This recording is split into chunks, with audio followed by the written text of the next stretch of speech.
bem. Hoje é um tema que, como vocês sabem, me é muito querido. Eu tenho muita formação na parte osteoarticular, na parte de músculos, ossos, articulações, como é que podemos proteger o nosso corpo. E acho que faz sempre sentido falar disso porque afeta mesmo todas as idades, está bem? Mas vai ser um bocadinho, a palestra vai ser um bocadinho, vamos falar sobre estes três suplementos e ajudas no nosso sistema osteoarticular, mas também o início da formação vai ser para vos dar alguma capacidades médicas para as patologias mais comuns, tanto no jovem adulto como nas pessoas um bocadinho mais velhas. Hoje vocês vão ser daqui impecáveis, está bem? Para orientar as principais patologias de osteoarticulares e como gerir e como fazer e o que fazer e quando, está bem? Pronto, repito o meu pedido de desculpas por estes 10 minutos de atraso, mas vamos lá então ao que é importante. Ora, estamos todos a ouvir, certo? Para começarmos.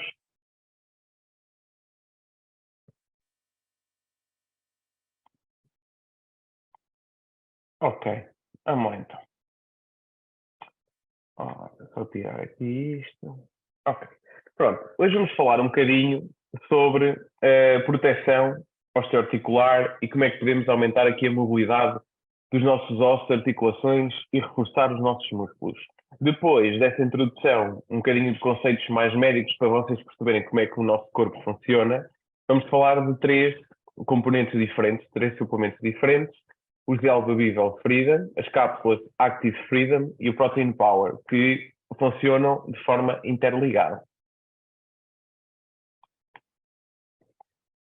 Apresento-vos aqui o nosso plano formativo de hoje, dividi em 4 pontos. O primeiro ponto, vamos falar dos problemas mais comuns nos ossos e articulações quando falamos do jovem adulto. Depois, no segundo ponto, vamos falar dos problemas osteoarticulares mais comuns na meia-idade e no idoso. Depois, como terceiro ponto, pegando nestes problemas todos que vamos falar das estratégias, incluindo os suplementos LR, estes três que vos falei, e depois acabamos com aquele nosso quiz, em que permite um bocadinho aqui a nossa discussão, e ao fim, como é um tema que eu sei que é muito abrangente, podemos fazer aqui, se tivermos algum tempo, tirar algumas dúvidas relativamente àquilo que vamos falar, nomeadamente ok, não vos quero estragar a surpresa, mas aos temas que vamos falar. Pronto, e algumas doenças que são muito prevalentes, está bem? Portanto, vamos aqui começar pelo primeiro tema, os problemas osteoarticulares mais comuns no jovem adulto.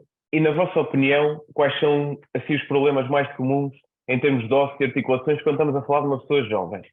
Teoricamente saudável, sem grandes problemas, quais são os principais problemas osteoarticulares destas pessoas? O que é que vocês acham? Hoje vamos fazendo aqui assim um jogo para perceber quais são as vossas noções e também para vos instruir um bocadinho, porque vocês hoje vão sair daqui impecáveis.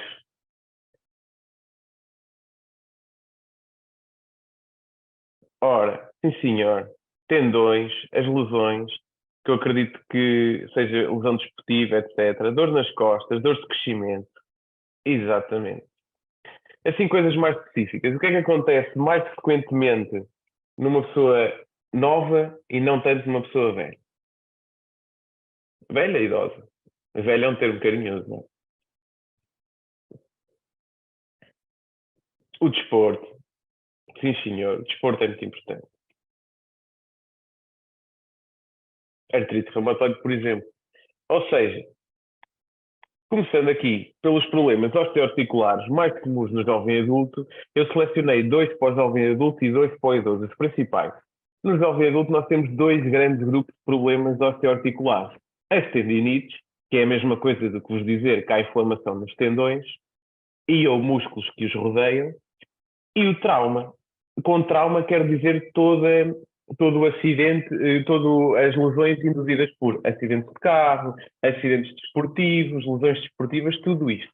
E este trauma pode ser mais ou menos intenso. Por exemplo, um toquezito no futebol em que há assim uma entrada mais dura, isso é um trauma, mas é um trauma pequenino. Assim como um acidente de carro grave é um trauma. O trauma tem uma amplitude de gravidade muito grande, mas chama-se tudo trauma, está bem? Quando há pancada, é trauma. Portanto, temos dois grandes grupos. As tendinites, que é uma inflamação dos tendões e dos músculos, e o trauma, que pode ser por um acidente de carro, por lesão desportiva, etc. E, normalmente, o trauma resulta em ou fraturas ou luxações. Luxação é quando uma articulação sai do sítio, ou então as famosas entorses que toda a gente já teve, não é? Portanto, quando nós falamos aqui das tendinites, nós dizermos tendinites ou inflamação dos tendões e ou não dos músculos que estão associados a esses tendões é a mesma coisa. Tendinite é uma inflamação dos tendões e nada mais que isso. Portanto, esta inflamação dos tendões, sabemos que por vezes a inflamação se estende aos músculos que os envolvem. A principal manifestação clínica das tendinites, como toda a gente já teve uma tendinite mais ou menos grave, e a principal manifestação é a dor, que muitas vezes é uma dor incapacitante e segue o seguinte padrão. Ou seja, nós fazemos alguns movimentos um bocadinho mais agressivos, e nós temos uma dor que piora muito com os movimentos e melhora com o repouso. Ou seja, quando nós utilizamos determinada articulação ou determinado músculo, dói-nos, porque está magoado e inflamado, mas depois, quando paramos ou o braço, ou o ombro, ou o joelho, a dor até melhora. Até fazemos alguma medicação e a dor até melhora. Só que qual é o problema das tendinites? Quando nós temos muitas tendinites repetidas nas mesmas articulações e passam anos e anos sem tratamento, esta dor já não é só com movimentos. A dor torna-se constante. Ou seja, a pessoa vai ter dor tanto nos movimentos repetitivos como no repouso. Então, e quais são as localizações mais comuns destas inflamações dos tendões? Pode ser nas todas as articulações que nós mexemos diariamente. O ombro, o cotovelo, a mão, a face lateral das coxas, aqui assim do lado, o joelho e o próprio pé. Nós sabemos que as duas principais causas de tendinite, mais nas pessoas ativas e que gostam de ter um dia-a-dia preenchido, são as tarefas repetitivas. Dou-vos um exemplo, por exemplo, de quem trabalha numa fábrica e passa o dia a cozer, por exemplo, sapatos, certo? Vai fazer sempre um movimento, por exemplo, deste cozer, e este movimento repetitivo vai causar lesões, tanto no punho como no cotovelo, porque é os movimentos repetitivos que lesam os tendões.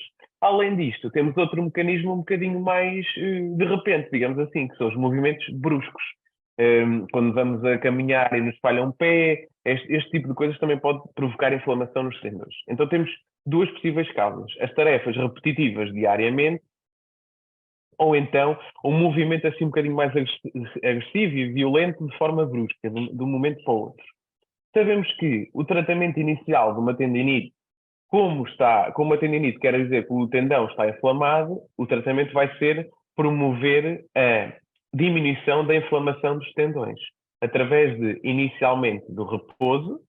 Daí, como o principal sintoma nas tendinites iniciais é a dor que piora com os movimentos e melhora com o repouso, então nós vamos dar repouso àquela articulação e àquele tendão e àquele músculo. O gelo, porque também o gelo é um poderoso anti-inflamatório.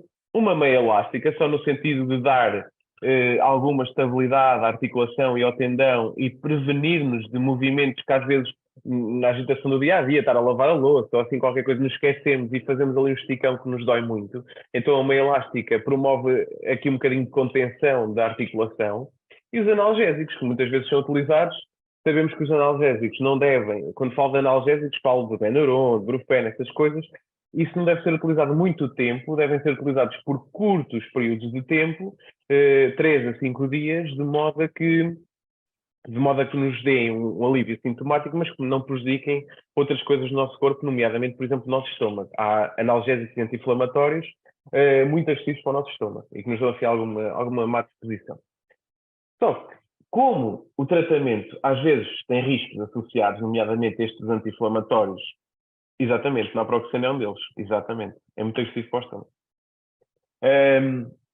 Como este tratamento, como eu estava a dizer, dos anti-inflamatórios, por vezes tem efeitos secundários, não é? O que é importante? Esta coisinha aqui que tenho no fim do slide. A prevenção torna-se muito mais importante do que o tratamento. Porque a prevenção, ou seja, evita que nós desenvolvamos estas tendinites, estas inflamações e, por consequência, não vamos precisar deste tratamento de forma tão intensiva. Portanto, a ideia-chave que eu vos quero transmitir aqui relativamente às tendinites Mas um bocadinho relativamente a tudo o que vamos falar hoje, é que a prevenção é sempre mais importante que o tratamento.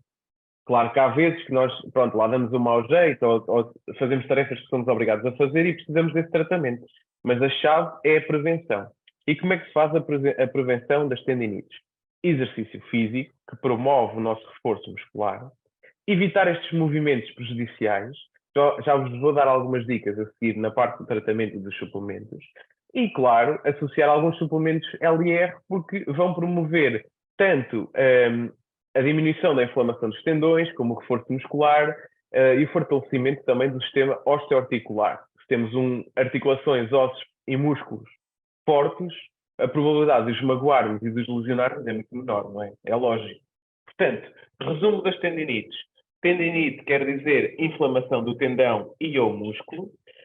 A principal manifestação é a dor, inicialmente só com movimentos, depois, com o passar dos anos e sem tratamento, com movimentos e mesmo em repouso. As localizações mais comuns é no membro superior e membro inferior, ombro, cotovelo, mão, joelho e pé. É causada por tarefas repetitivas diárias ou por um movimento de repente brusco e violento. O tratamento, sabemos que é ali a meia-zita elástica, o gelo e os anti-inflamatórios, mas a nossa grande preocupação é evitar estas lesões. E evitar é com exercício físico, que promove o desenvolvimento muscular, evitar estes movimentos mais agressivos, temos cuidado no dia a dia, claro, e os suplementos LR. Até agora, tudo claro?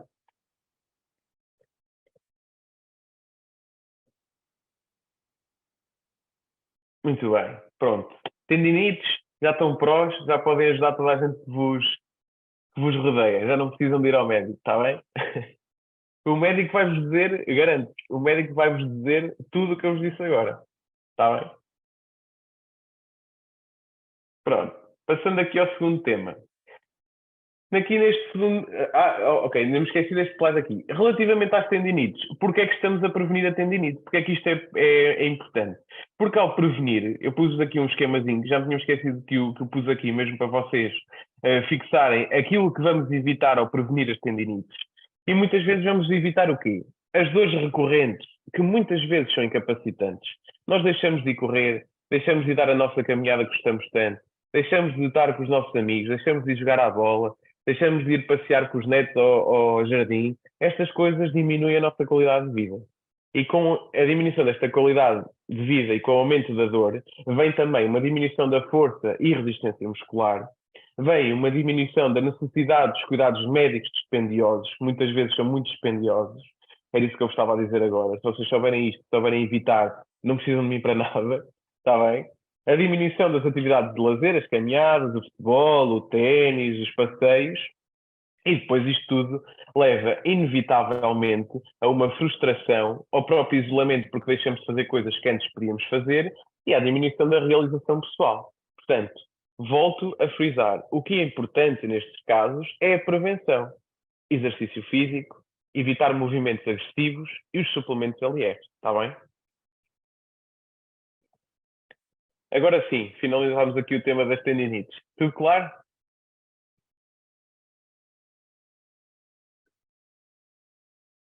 Ok, vamos lá então. Relativamente ao trauma, aqui já é um bocadinho diferente. Claro que vocês vão me dizer, mas o trauma pode surgir em todas as idades. É verdade.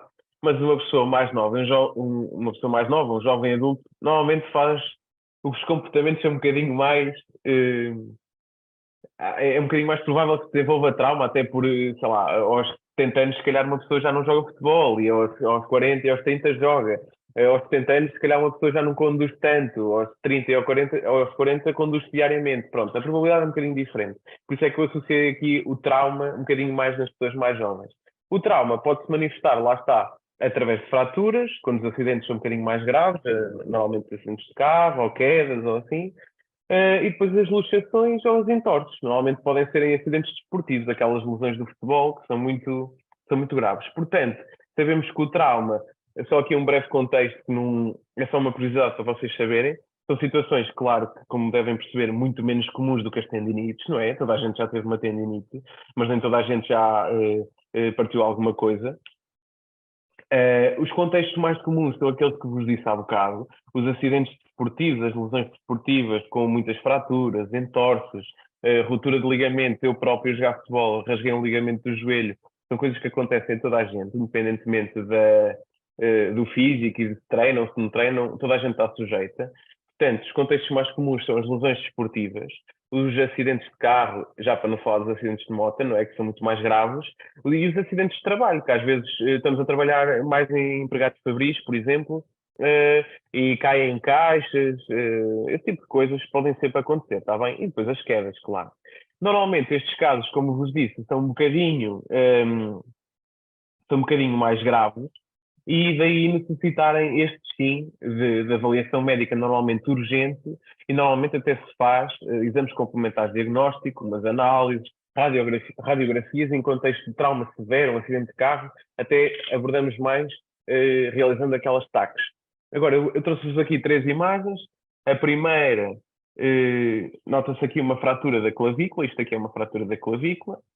A segunda é uma fratura do fémur. A primeira, aqui, quando o osso sai de fora da pele, que se chama exposta, e a outra fechada. E a última, o clássico do entorse do pé, do tornozelo, está bem? Eu isto aqui trouxe-vos mais para curiosidade. Isto aqui não, é muito mais grave e precisa, sim, de uma avaliação médica normalmente urgente, está bem? Pronto. Relativamente aqui ao plano formativo, agora vou-vos perguntar quais são os dois problemas osteoarticulares que vocês acham que são mais comuns nas pessoas mais idosas. Quais é que seriam, assim, os dois principais?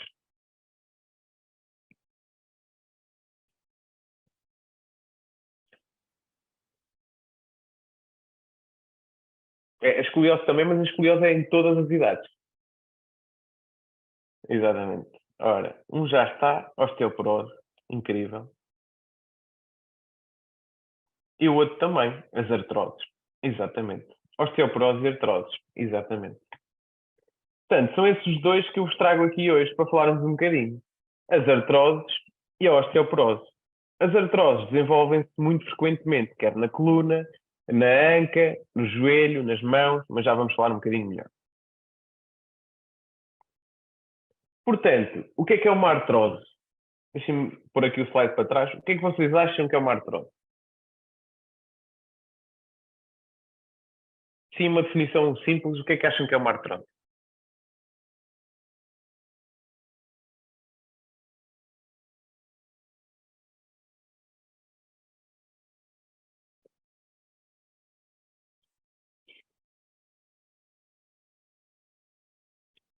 Pá, incrível. Vocês completaram-se uns aos outros.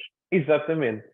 Existe um desgaste da articulação provocado por uma deformação óssea que resulta da calcificação. Vocês ajudaram-se todos uns aos outros. Por vezes, este desgaste é tão intenso que vai provocar períodos de inflamação. Exatamente. Vocês disseram tudo nesta resposta. Portanto, uma artrose realmente é uma degradação, um desgaste das cartilagens das nossas articulações, o que diminui a sua funcionalidade. Eu a seguir pus-vos uma imagem que vocês vão perceber mesmo limpinho o que é uma artrose. Na primeira imagem aqui vocês veem uma artrose, um joelho completamente normal, não é? E aqui na primeira imagem, mas na segunda, no segundo joelho, digamos assim, já há aqui remendos, a articulação toda estragada. Se vocês virem aqui este raio-x, eu trouxe-vos um raio-x para vocês perceberem, o espacinho entre os dois ossos da perna, no primeiro, onde diz grau 1, vocês veem que existe um espacinho preservado, não é? O osso não toca no osso, mas se vocês virem na artrose de grau 4, o osso toca no osso.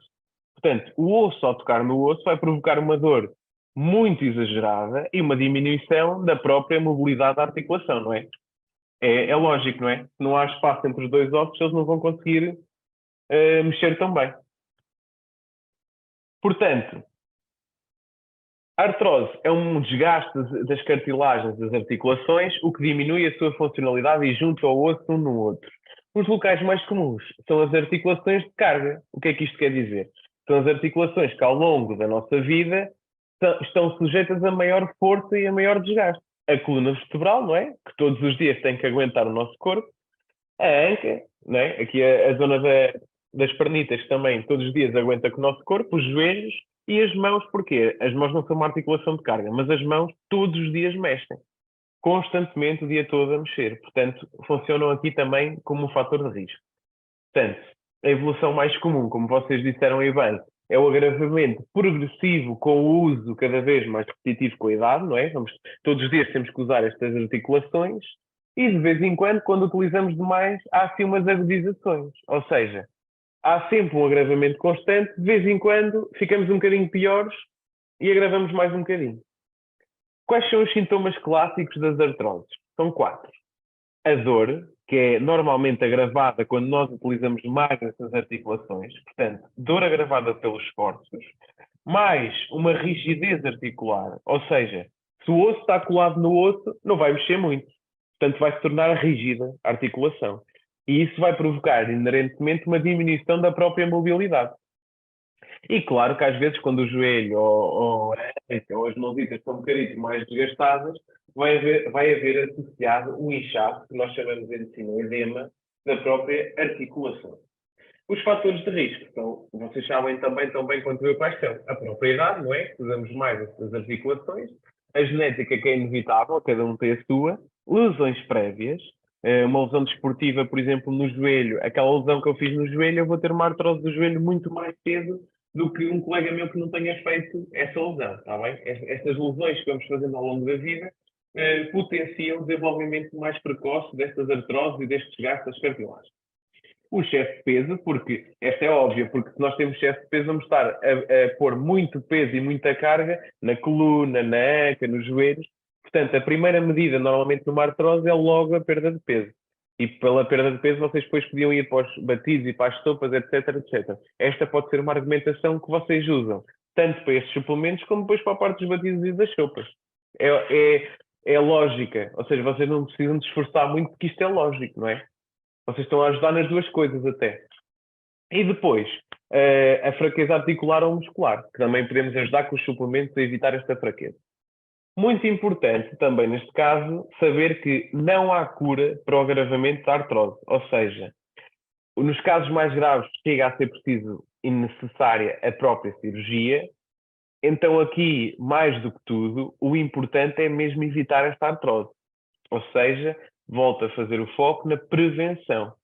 A prevenção aqui faz-se por uma alimentação cuidada, regrada, com exercício físico estruturado, com plano, e os suplementos LR que aumentam a nossa estrutura articular e muscular.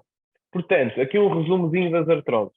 Dizer que temos artroses ou dizer que as nossas cartilagens que constituem as nossas articulações estão desgastadas é exatamente a mesma coisa.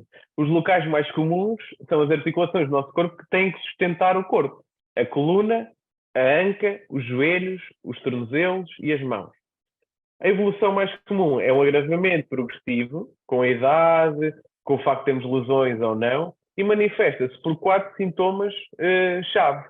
A dor, a rigidez da articulação e, consequentemente, a diminuição da sua mobilidade. Está bem? Compreendido? O que é uma artrose? Como é que ela se manifesta? E onde é que surge mais?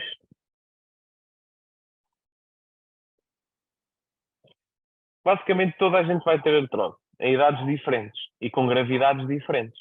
Portanto, fazendo aqui um raciocínio lógico, bem, toda a gente vai ter, então deixa-me fazer coisas para que seja o mais tarde possível, não é? Uma pessoa com 75 anos ter uma artrose, tudo bem. Se for uma artrose inicial, não lhe vai provocar muito desconforto no dia a dia. Agora, se começar a desenvolver essa artrose aos 40 anos, aos 70 vai estar muito mal. Estão a perceber? Aqui a lógica é, vamos prevenir em que ela agrave. Está bem? Pronto. Passando aqui, pronto, este esquema aqui eu acho que é muito importante vocês perceberem. Deixem-me só repetir-vos outra vez que aqui no raio-x estão 4 joelhos diferentes e estão progressivamente da esquerda para a direita, da esquerda para a direita a agravar. Ou seja, vocês veem aqui no 1 que há espaço entre os ossos, ou seja, o joelho vai mexer normalmente. Aqui no 4, os ossos estão colados, portanto, o joelho não vai mexer muito, não vai dobrar muito, vai haver aquela rigidez e diminuição da mobilidade. Eu, nesta apresentação, optei por vos trazer um bocadinho mais imagens, algumas até clínicas, não é? Raios-X e assim, que todos percebem, são imagens simples, não são aquelas todas estranhas que ninguém percebe, só para perceber na medicina como é que isto se desenvolve, está bem? Vocês hoje vão sair daqui quase ortopedistas. Depois, falando um bocadinho aqui do segundo tema, dentro das patologias osteoarticulares dos mais velhos, vamos falar da osteoporose. A osteoporose é uma doença, assim, em traços gerais, que torna os nossos ossos mais frágeis. E por estarem mais frágeis, são mais propensos a fraturas. A probabilidade da fratura é muito maior. Porquê? Porque existem duas coisas. Há uma diminuição da quantidade do nosso osso e uma diminuição, além da quantidade, da qualidade do osso que existe. Ou seja, o osso diminui em termos de quantidade, fica mais frágil, mais rendilhado, mas a própria qualidade do osso que lá está é mais fraca também. Quais são os fatores de risco para desenvolvermos osteoporose? Sabemos que existem fatores de risco muito bem definidos. O facto de serem mulheres, do sexo feminino, é um dos fatores de risco. Este não se pode mudar, não é? E este fator de risco aumenta depois da menopausa. Ou seja, o osso fica um bocadinho mais frágil em mulheres depois da menopausa. A própria idade, não é? Um fator de risco quase para tudo. A história familiar da osteoporose em pais, em avós, está bem? Depois, uma coisa que nós podemos mudar facilmente e utilizando até alguns dos suplementos LR, que é o déficit de vitamina D e o déficit de cálcio, muito importante este fator de risco. E depois outras coisas que, através da força de vontade, também podemos mudar. O tabagismo, o facto de não fazermos exercício físico, a fraqueza muscular e depois, se já tivermos alguma história de fraturas, tanto próprias, ou seja, nossas fraturas, como a história de fraturas nos familiares. Lá está a história familiar aqui como fator de risco. A evolução da doença da osteoporose pode ser de repente, pode-se descobrir de repente por causa de uma fratura, por exemplo, ou pode ter assim uma evolução mais prolongada. Os sintomas da osteoporose são muito diferentes do que a maioria das pessoas pensa. Os principais sintomas da osteoporose, que muitas vezes é uma doença silenciosa, podem ser, pronto, no caso de não ser silenciosa, pode ser uma dor do osso, ok? Uma dor óssea perfeitamente normal, com esforço. Mas depois podem nem provocar dor. E os únicos sintomas que podem dar uma osteoporose é a diminuição da altura. E alguém me sabe dizer porque é que a diminuição da altura é um sintoma da osteoporose?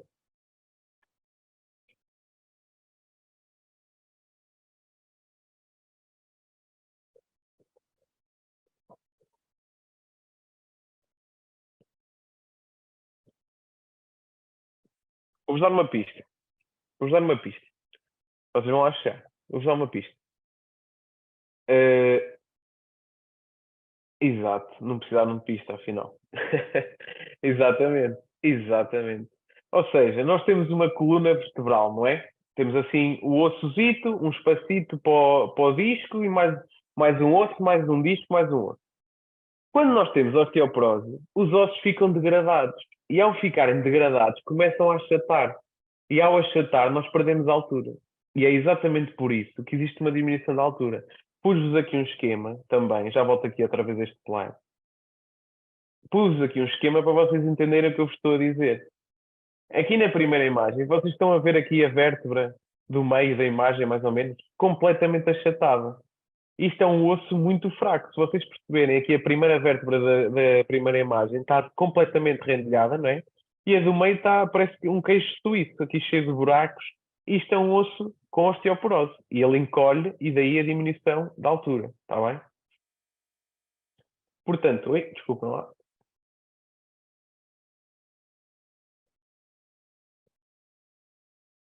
Ok. Oi, isto está a andar sozinho. Ok. Daí a diminuição da altura. Pronto. Além dos ossos diminuírem, das vértebras diminuírem, também podem alterar a sua forma consoante o desgaste que têm. E daí a osteoporose poder se manifestar também como um aumento da curvatura da coluna. Por isso é que às vezes as pessoas mais velhas ficam com a chamada corcunda, não é? Que nós em medicina, dizer corcunda ou dizer tifose é a mesma coisa. Está bem? Corcunda ou cifose é a mesma coisa. E isto, inerentemente, tudo isto, toda esta fragilidade leva àquilo que nós mais tememos, ao risco dessas fraturas de fragilidade, porque os ossos estão frágeis e cheios de buraquinhos, portanto, é fácil partirem, digamos assim. O diagnóstico de osteoporose é clínico, é preciso, não é, aliás, não é clínico, é feito com um exame específico que muitos de vocês já devem ter ouvido o nome, que é a densitometria óssea, que é basicamente ver a densidade do osso. E a evolução desta doença, da osteoporose, também pode ser contrariada com uma abordagem de tratamento, uma abordagem terapêutica composta por três mecanismos essenciais. O exercício físico, sempre muito, muito importante. A suplementação com cálcio e vitamina D, um dos fatores de risco que eu disse que era muito fácil de nós mudarmos, e o tratamento farmacológico para os casos mais graves. Ou seja, a primeira linha de tratamento da osteoporose pode ser feita por nós desde sempre. Exercício físico e a suplementação com cálcio e vitamina D, com suplementos que tenham cálcio e vitamina D. Sorte a vossa, há suplementos LR com cálcio e vitamina D. Portanto, vocês têm o tratamento inicial, está bem? Alguma dúvida aqui? Ficou claro? Ótimo. Vamos fazer então um resumo da parte da osteoporose.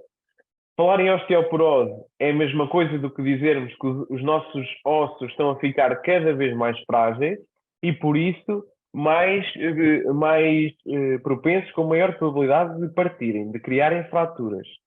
Isto acontece porque diminui a quantidade e a qualidade do nosso osso. Existem alguns fatores de risco. O facto de serem mulheres, de estarem após a menopausa, o próprio passar da idade, a história familiar e, muito mais importante, aqueles fatores que nós conseguimos mudar. O déficit de vitamina D e de cálcio, o facto de fumarmos, não é? O tabagismo, e o facto de não fazermos exercício. Pode-se manifestar de formas diferentes, algumas que se percebe, não é? Como a dor óssea, mas outras que podem passar despercebidas porque não nos dão dor nem interferem no nosso dia a dia, nomeadamente a diminuição da altura e o facto da nossa coluna começar a ficar curvadita, a que nós em medicina chamamos de tifose. Isto tudo aumenta o risco de fraturas de fragilidade. Sabemos que o diagnóstico é feito com um exame, não interessa muito, a densitometria óssea, e que contrariamos esta evolução desta doença, que é crónica, fazendo um programa de exercícios físicos regular e estruturado, fazemos a suplementação com cálcio e vitamina D e, em casos mais graves, o tratamento farmacológico dirigido. Pronto. Claro?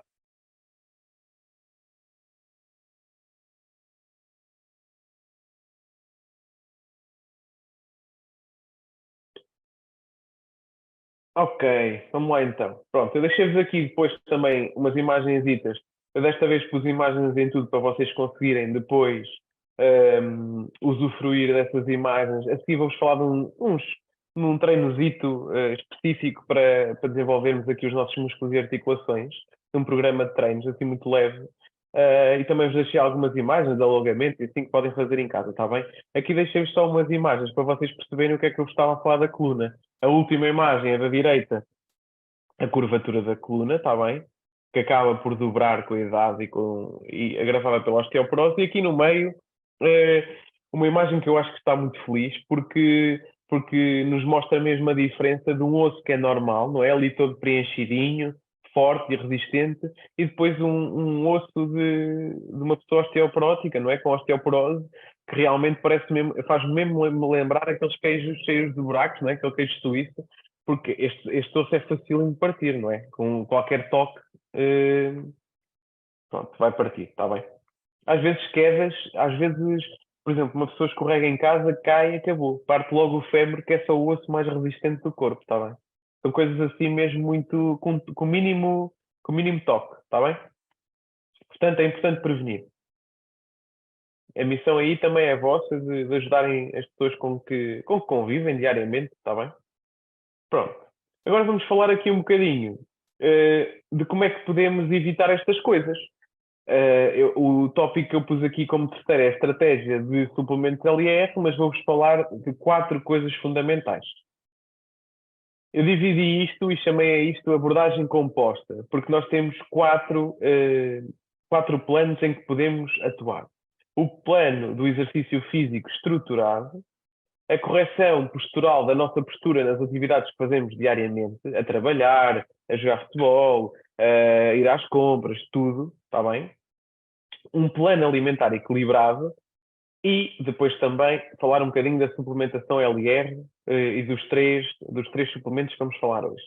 Relativamente aqui ao plano de exercício físico estruturado, sabemos que a Direção-Geral da Saúde recomenda que exista uma prática de atividade física, de exercício físico, de intensidade moderada a intensa, não é aquela caminhadita depois do jantar a fingir que caminha.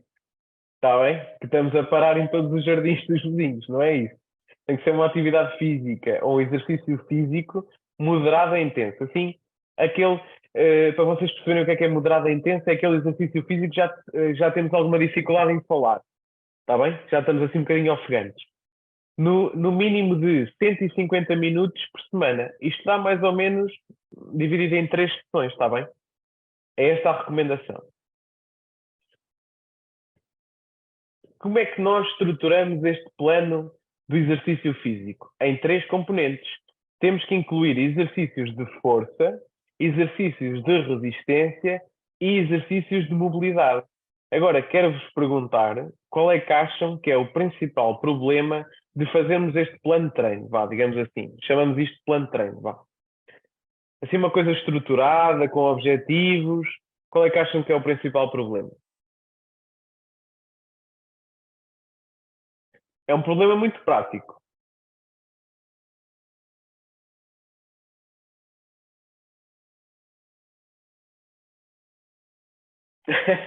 Assim, a vontade não estava à espera dessa resposta, mas é verdade, a vontade também é.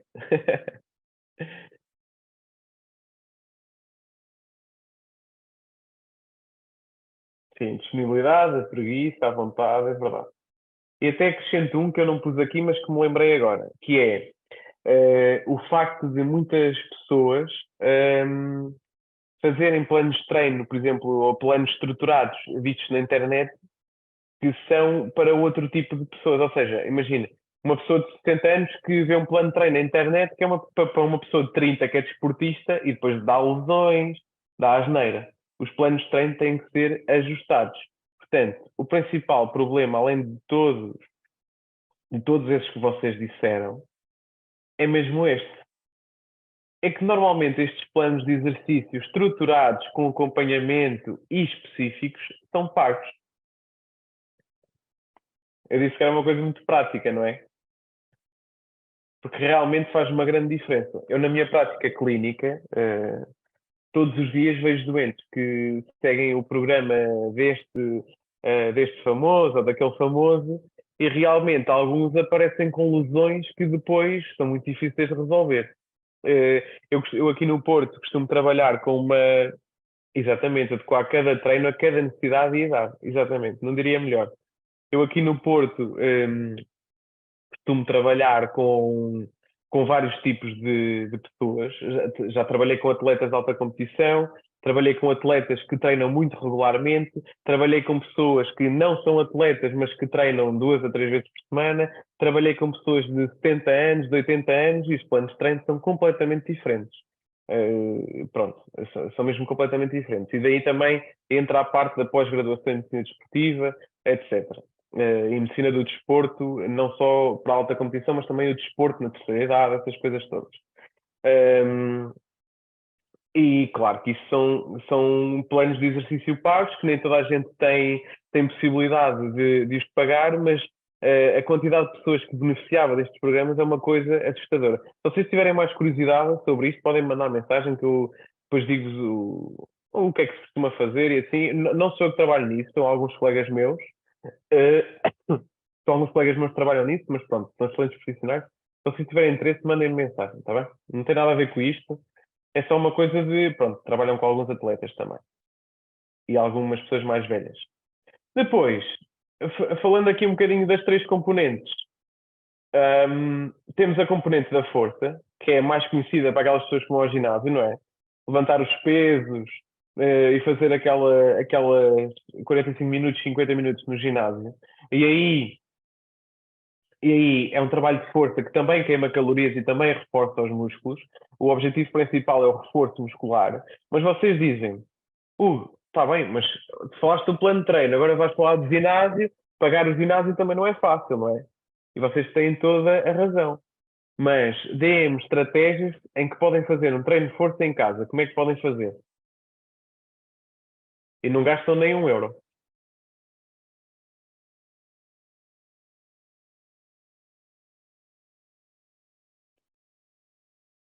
Ora, por exemplo,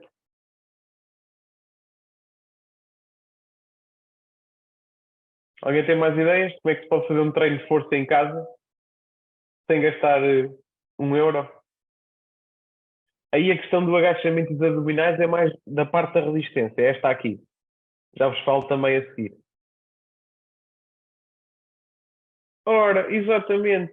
Garrafões de água, pacotes de arroz, ahm, pegar em, pesos, em caixas lá em casa, já vi pessoas, já vi utentes meus, doentes meus que pegavam na lenha, que transportavam a lenha para casa e do anexo para casa. Essas coisas todas são treinos de força em que vocês não gastam nem um euro. Portanto, conseguem. Claro que depois vocês dizem, mas preciso do plano. Ok, o plano, pronto, vocês dão aquele dinheiro e fazem o plano e têm o plano para meio ano. Mas depois, no dia a dia, vocês não têm que gastar um euro. Porque vocês têm as coisas em casa. Se vocês pedirem o plano para casa, podem utilizar os vossos garrafões de água, os sacos de arroz, o saco o coisa da lenha, o balde da lenha. O que vocês quiserem, podem fazer um treino de força que vos permita aumentar a massa muscular sem gastar um euro. Está bem? Além do treino de força, também temos a parte que estavam a falar aí da resistência. Então, na resistência, até é mais fácil, porque a resistência é tudo o que nos faz suar, está bem? Tudo o que nos faz suar e ficar assim um bocadinho sem fogo. Deixemos aqui o exemplo da caminhada, da corrida, dos abdominais, dos agachamentos, de um treino que eu não sei se alguns de vocês devem conhecer, que se chama o treino HIIT. Sabem o que é? Eu vou escrever aqui para vocês saberem.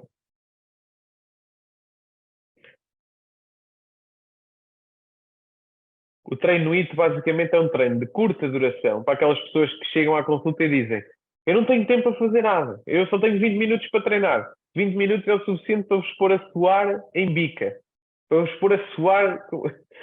Está bem? Portanto, o treino HIIT é um treino de alta intensidade que, que vos faz suar em pouco tempo. Ou seja, vocês fazem o exercício durante 40 segundos, descansam 20. 40 segundos, descansam 20. Está bem? São treinos assim de alta intensidade que se põem a suar em 10, 15 minutos. É melhor às vezes do que estarem, entre aspas, a fingir que treinam no ginásio 2 horas, está bem? Exatamente, a Tabata. Exatamente, vocês sabem. Ora, aqui uma perguntita. 67 anos e tendo osteoporose e osteoartrose, posso fazer exercícios todos? Todos, não. Mas a maioria, sim. E não, além de poder fazer, deve fazer. Porque um osso mais fraco é protegido por um músculo mais forte. Esta frase vocês podem levar como resumo da apresentação. Um osso mais fraco é protegido por um músculo mais forte. Está bem?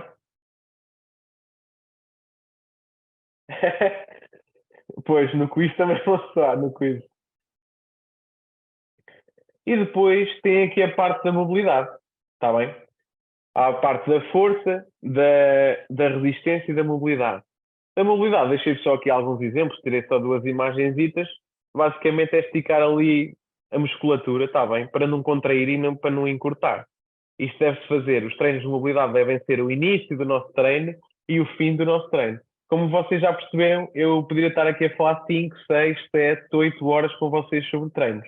São coisas que é preciso ajustar à pessoa, às lesões da pessoa, ao condicionamento físico, ou seja, à capacidade física da pessoa, não é? Uma pessoa que pesa 90 quilos vai ter um treino diferente de uma pessoa que pesa 40, não é? E uma pessoa de 30 anos vai ter um treino diferente de uma pessoa que pesa 65. Portanto, isto depende sempre do que é que vocês querem fazer e como querem fazer. É uma abordagem individualizada. Um, eu ainda não trabalho nessa área, eventualmente vou trabalhar no futuro, mas se vocês tiverem interesse nessa área e quiserem um plano para vocês, digam-me que eu falo com colegas meus.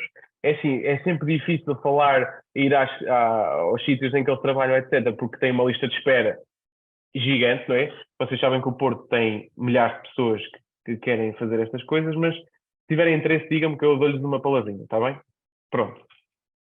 Depois, aqui conselhos para o dia a dia, relativamente à correção da nossa postura nas atividades diárias. Eu neste momento estou com um erro, não é? Estou todo curvado à frente, eu devia estar assim, direitinho. Portanto, temos três principais vertentes. A postura da coluna vertebral. Nós estamos sentados e eu sou um exemplo disso que faço esse erro diariamente.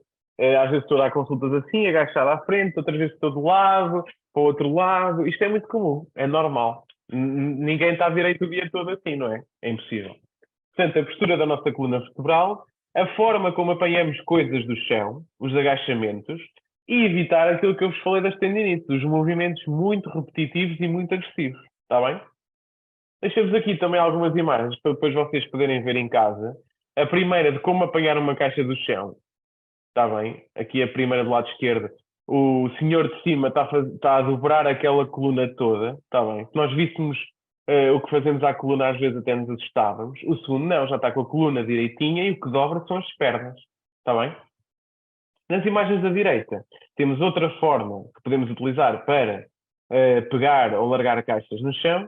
E aqui a segunda imagem da direita de baixo, a forma como devemos estar sentados e não como eu estou às vezes, que é com as costas muito curvadas à frente. Vou tentar corrigir agora. Eu aposto que vocês todos agora se mexeram na cadeira para se endireitarem. Eu não estou a ver, mas tenho certeza que vocês todos se mexeram agora para se endireitarem. Pronto, depois, claro, é um claro. Pronto, relativamente aqui ao plano alimentar equilibrado, falei-vos só aqui de alguns alimentos relativamente aos fatores de risco que vos falei anteriormente. Os suplementos que têm muito, alimentos e suplementos com teor em vitamina D e cálcio, ehm, que podem ser aqui, de alguns exemplos só, se vocês forem ao Google e pesquisarem alimentos com vitamina D ou alimentos com cálcio, conseguem ver mais do que este. Deixei-vos só aqui alguns exemplos. A vitamina D, o óleo de fígado de bacalhau, os peixes, essencialmente o salmão, as carnes e os ovos. E depois no cálcio, que este é amplamente conhecido, não é?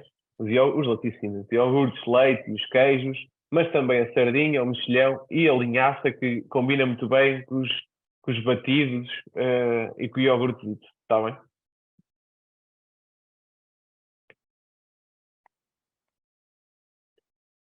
E depois vamos aqui a um resumo que vocês conhecem também estes produtos quanto eu, mas para vos relembrar aqui estes três suplementos que nos dão aqui uma ajudita muito grande. Eu que faço ginásio e faço com alguma regularidade, gosto particularmente do Protein Power, porque realmente permite uma recuperação muscular muito mais rápida, está bem? Como as pessoas que treinam muito seguido, faz diferença. Portanto, isto são só os componentes que vocês já sabem. Eu vou-vos falar de 6 componentes que são basicamente os que incluem estes três suplementos todos: a glucosamina, a condroitina, o colagênio, a vitamina C, a vitamina B6, o magnésio e as proteínas. Fiz-vos aqui um resumo e tenho dois, três slides para vocês ficarem só com as ideias-chave e perceberem porque é que estão a considerar estes suplementos, está bem?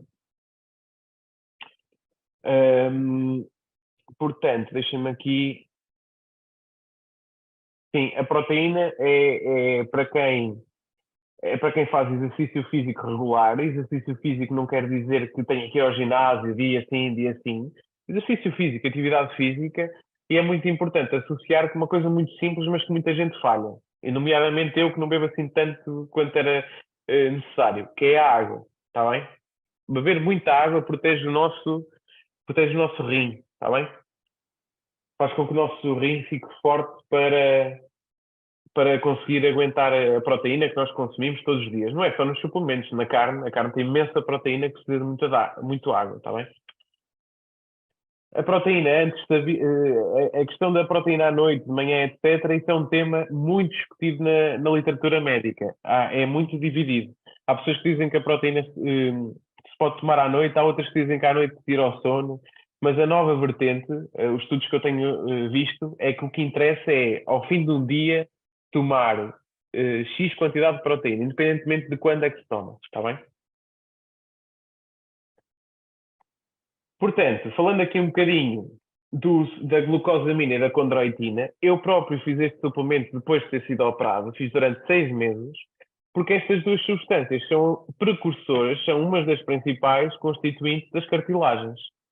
Portanto, é amplamente usado em várias situações, nomeadamente aquelas que falámos, as artroses, as lesões desportivas ou traumáticas e, no meu caso, por exemplo, após cirurgias ortopédicas, no meu caso, aos joelhos. Depois, temos aqui o colagênio, que também é um dos constituintes das nossas cartilagens, sendo que sabemos que, com o avançar da idade, o nosso corpo deixa de produzir tanto colagênio, portanto, há necessidade de suplementarmos. Provoca a diminuição da dor das articulações, aumentando também a sua funcionalidade. É lógico, não é? Depois, sabemos que quando o colagênio é sintetizado de forma mais eficaz quando existe a suplementação também de vitamina C e esta prática de exercício físico regular. Nós vamos sempre bater na mesma tecla. O exercício físico é fundamental, está bem? Isto também aumenta a recuperação e a reparação osteoarticular do nosso corpo. Relativamente aqui ao magnésio, já sabem que eu, quando falo de magnésio, falo sempre daqueles sintomas que existem quando o magnésio está em déficit. São aqueles três clássicos: os tremores, os espasmos musculares, muitas vezes dolorosos, que acordam as pessoas à noite, e as queimbras, que são muitas vezes, assustam de vez em quando. E depois falar um bocadinho aqui da vitamina B6, que sabemos que diminui a dor articular e a própria fraqueza muscular e diminui também estas sensações de formigueiros e de queimbras e de parcedias, principalmente nas pernas. Uma menção aqui então para as proteínas que falámos há bocado. Então, funcionam então, a suplementação de proteínas funciona como potenciadora para o aumento da massa muscular, não é? Toda a gente já sabe isto. Permite, o que estava a dizer há bocado, a recuperação mais eficaz após o esforço físico, porque diminui o dano muscular. Quando nós estamos a treinar no ginásio, aqueles treinos, há bocado, dividi o treino em 3 pontos. O treino de força, com pesos, diminui muito, aliás, causa muito dano muscular. E esta proteína vai diminuir esse dano muscular. E depois, esta parte das proteínas integra muitos planos, os de recuperação da massa corporal, tanto no idoso como a suplementação desportiva. Encaixa em todas as faixas etárias, está bem? Pronto, depois aqui a vitamina C já vos falei.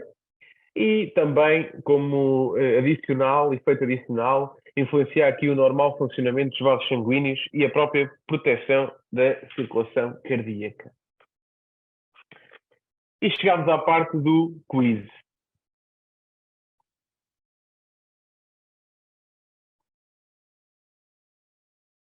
Ora, vamos lá. Ora, estão preparados aqui para o quiz?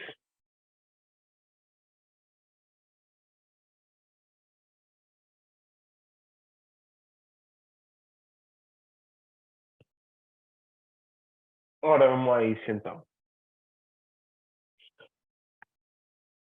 Ora, primeira pergunta. Relativamente às tendinites, em fases iniciais, a dor intensifica com movimentos e com repouso. Movimentos laborais no trabalho repetitivos não interferem no seu aparecimento. É mais importante o tratamento rápido do que a prevenção. E reforço muscular com exercícios com e sem carga fazem parte da prevenção. Vamos lá. Bora se vai, exatamente.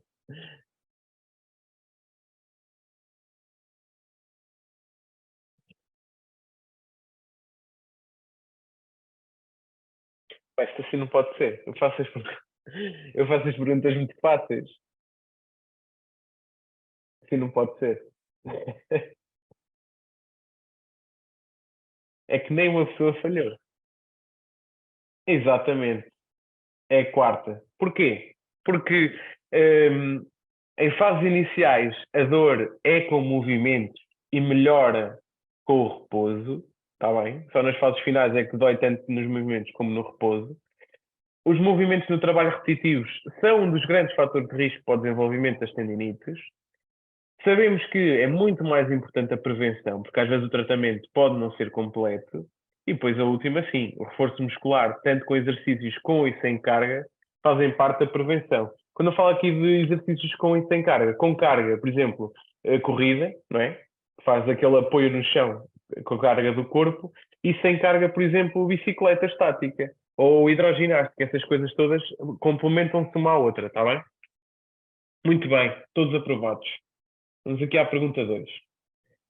Quando existe história de trauma osteoarticular, podem necessitar de avaliação médica presencial urgente. É comum a afecção da cartilagem sem interferência nos ligamentos. Raramente necessitam de exames complementares de diagnóstico ou todas as anteriores estão corretas.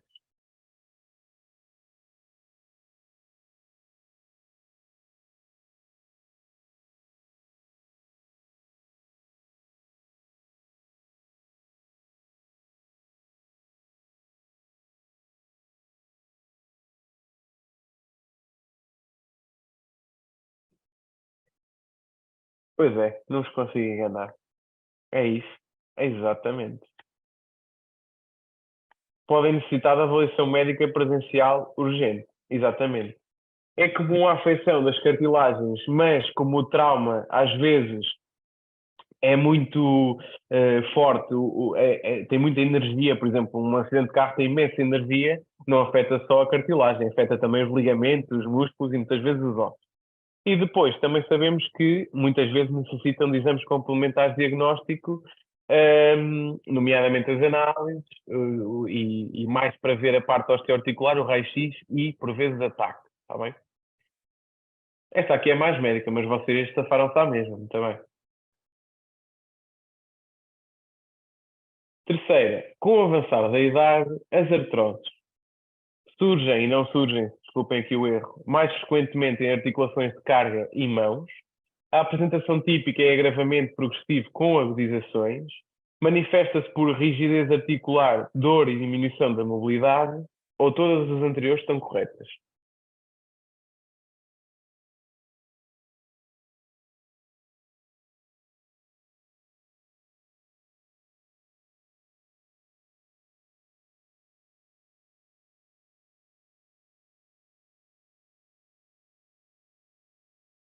Esta já aqui estão divididos entre a terceira e a quarta. Esta já não foi assim tão mal. Já não foi assim tão mal feito. Ok. É mesmo a quarta. Porque realmente as artroses, como vos disse anteriormente, são mais nas articulações de carga, nomeadamente coluna, ou seja, todas as articulações que suportam o peso do nosso corpo. A coluna, a anca, os joelhos, os tornozelos e depois as mãos. As mãos não são articulações de carga, mas são articulações que mexem em qualquer coisa que façamos durante o dia, está bem? Daí também serem um dos alvos das artroses. Depois, a apresentação típica é o agravamento progressivo com agudizações, ou seja, a artrose vai evoluindo sempre com a idade, por vezes, naquelas fases mais duras para as articulações, agrava um bocadinho mais, isso é uma agudização. E depois manifesta-se, como viram naquele raio-x que vos mostrei, por rigidez articular, a articulação move um bocadinho menos, diminuição da mobilidade e a dor. Sim, senhor. Ora, a osteoporose. São 6 perguntas, só faltam 3. A osteoporose torna os ossos frágeis e diminui a quantidade de qualidade óssea e o risco de fratura. Os fatores de risco são o sexo feminino, pré-menopausa e déficit de vitamina D e cálcio. Pode manifestar-se por aumento da altura ou diminuição da curvatura da coluna. E o diagnóstico é feito utilizando um exame chamado osteodensitometria.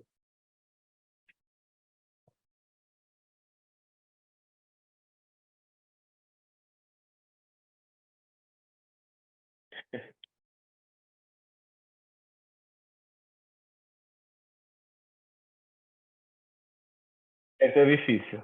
Esta foi a primeira pergunta que eu fiz bem, pelos vistos.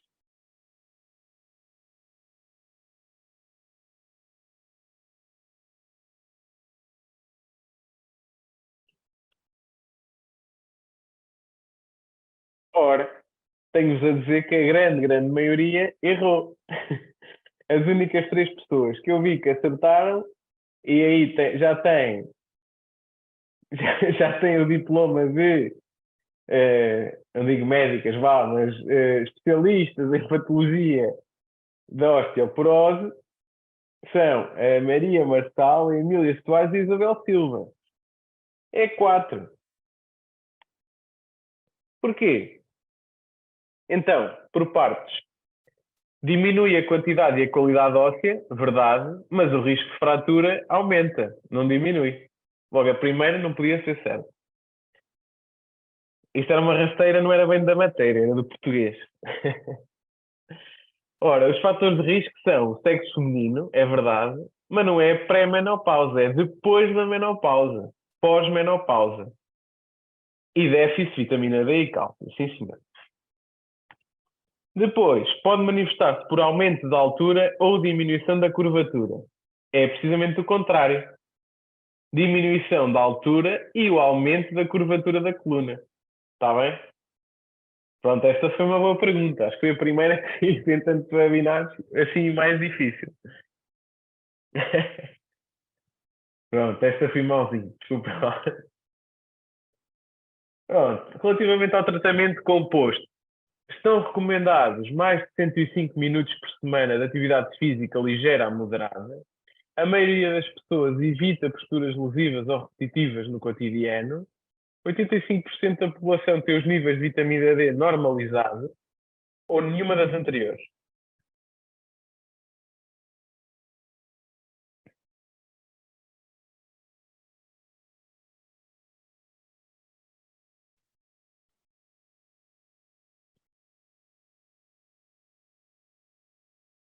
Epá, muito bem. Esta fiquei contente. Esta fiquei contente por um aspecto muito simples. É que vocês responderam todos bem, é realmente a 4. E, por exemplo, aqui a 3 foi uma coisa que eu falei noutro webinar e eu não sei se vocês se lembravam, mas realmente lembravam. Portanto, estão recomendados não 105, mas 150 minutos por semana, atividade moderada a intensa, a atividade ligeira de ver o jardim da vizinha não conta, está bem, não conta com exercício físico. A maioria das pessoas não evita posturas repetitivas no cotidiano e lesivas. As pessoas fazem todos os dias os mesmos movimentos, estão com as costas todas tortas, nomeadamente eu. É impossível estar o dia todo com as costas direitinhas. E depois, esta terceira, vocês não assinalaram como certo e muito bem, quer dizer que estiveram atentos aos outros workshops todos. Porque eu disse-vos num workshop que a maioria da população tem déficit de vitamina D. Está bem? Portanto, 85% não tem os níveis normais. A grande maioria tem déficit de vitamina D. Está bem? Muito bem. Com esta fiquei mesmo muito contente com vocês. E aqui, a última pergunta. Dos suplementos LR, sabemos que a condroitina e a glucosamina são utilizados após cirurgia ortopédica. Há benefício cruzado na associação entre o exercício físico, vitamina C e colagênio. E a fraqueza muscular e a sensação de formigueiros pode associar-se a déficit de magnésio ou de vitamina B6 ou todas também.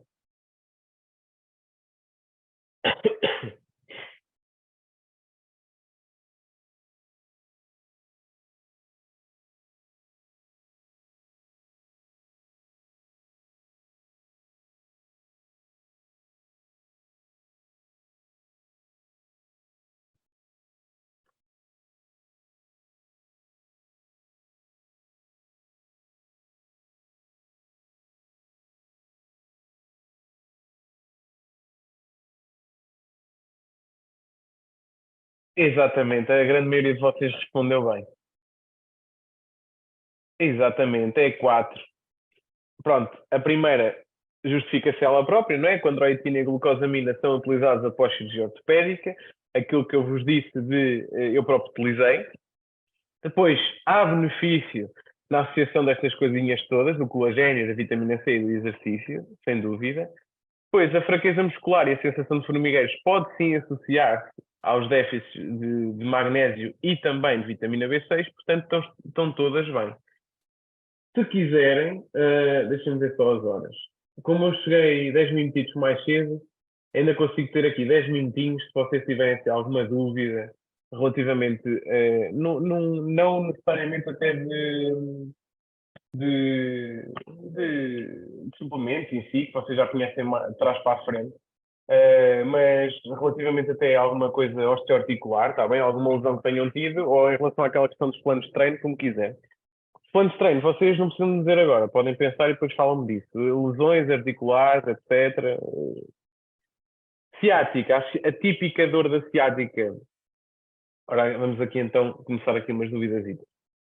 Ciática, a dor típica é começar no fundo das costas, na lombar, e a dor irradiar para a perna. Normalmente é uma verdadeira ciática quando a dor ultrapassa, na parte de trás da perna, ultrapassa o joelho até ao pé. Isso é uma verdadeira ciática, está bem? Muitas vezes a dor até em choque. Fibromialgia é uma doença multifatorial.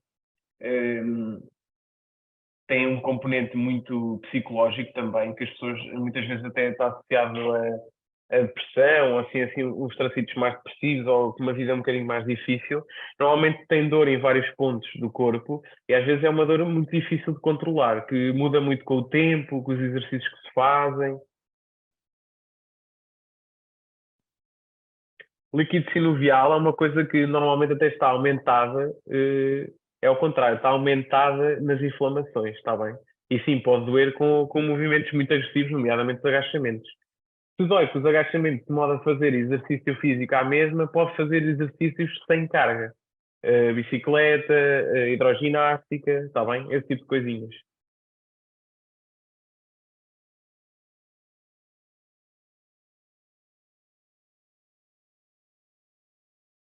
Ora mais.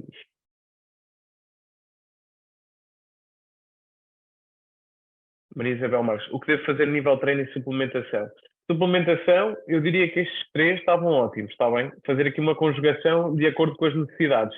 Treino é impossível responder, porque é demasiado geral. O que eu lhe disser, consegue ver tudo na net. É demasiado geral. Uma coisa estruturada tem que ter em conta a pessoa particular, está bem?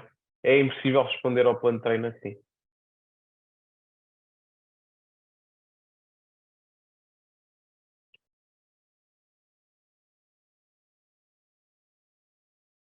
Obrigado pelo feedback, está bem?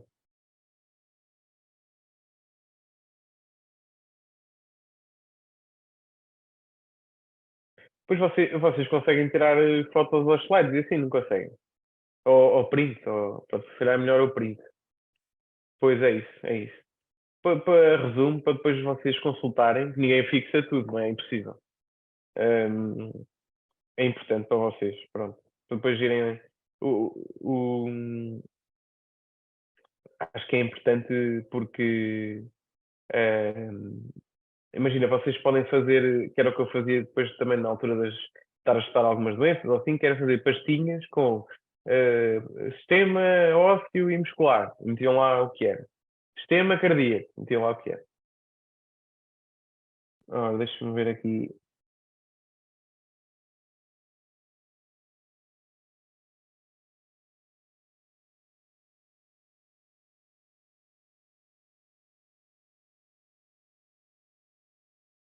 Em relação à parte da hipertensão, estes suplementos têm a ver com a parte osteoarticular. Hum, Não está relacionada. A parte da hipertensão tem mais a ver com aquela formação relativamente à saúde do coração. Aí é diferente. Está bem? Gelo no cotovelo, exatamente. E descanso nesse cotovelo. Está bem? Gelo, descanso e depois, quando for o caso de ginásio ou assim, utilizar uma cotoveleira. Se forem à farmácia e pedirem mesmo cotoveleira, eles dão uma específica, está bem?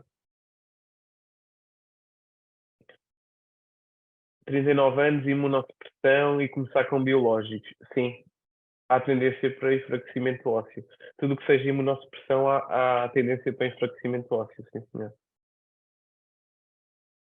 É muito importante ter atenção aos movimentos do dia a dia para não haver assim traumas muito grandes, está bem? E depois o reforço muscular. Sempre com cautela, nada de exagero, está bem?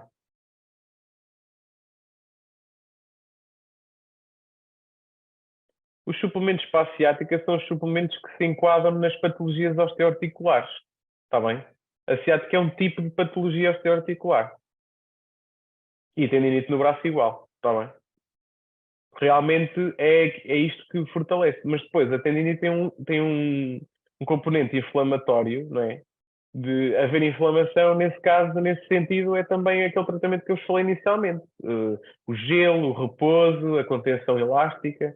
A meia elástica, a cotoveleira elástica é muito eficaz, por exemplo. Está bem? A questão, pronto, essa é a questão da farmacologia, digamos assim, dos fármacos a utilizar. E depois tem as medidas não farmacológicas, que, pronto, como deixei muito claro, a parte do exercício é fundamental. Só que lá está, eu não posso responder ali à pergunta da colega que há bocado me perguntou como plano de treino para, naquele caso em específico, porque lá está, isso depende mesmo da pessoa e de cada comorbilidade, não é? Cada pessoa tem as suas coisas. Uma pessoa já foi operada ao cotovelo, outra ao ombro, outra ao joelho, e isso difere depois nos planos de treino. Por isso é que, pronto, essa parte é inevitável, não dá para fugir. Agora, na minha opinião pessoal, e é o que eu faço também, eu fiz um plano de treino com uma pessoa especializada, mas depois adapto o plano de treino ao dia a dia diário, porque realmente uma pessoa não ganha para pagar planos de treino, ginásios, etc. Isso não dá para pagar tudo. Portanto, a minha abordagem enquanto profissional, o que fiz foi paguei um plano de treino para mim, com um desses meus colegas, e paguei os suplementos da LR no caso da Protein Power. E faço essas duas coisas. E poupo dinheiro no ginásio, porque eles fazem planos de treino sem ser preciso ir ao ginásio. Com pesos e assim, vou muito pontualmente ao ginásio, mas optei por aqueles dois pontos do plano de treino e dos suplementos LR, nessas duas coisas. Está bem? Pronto, qualquer coisa digam-me, está bem? Relativamente a isto, à parte do treino, dos suplementos, etc. E protejam-se, está bem? Que estas lesões às vezes é difícil dar a volta. Estas lesões às vezes é difícil dar a volta porque há coisas que são crónicas, está bem? Olha, é muito gosto de estar com vocês mais uma vez, está bem?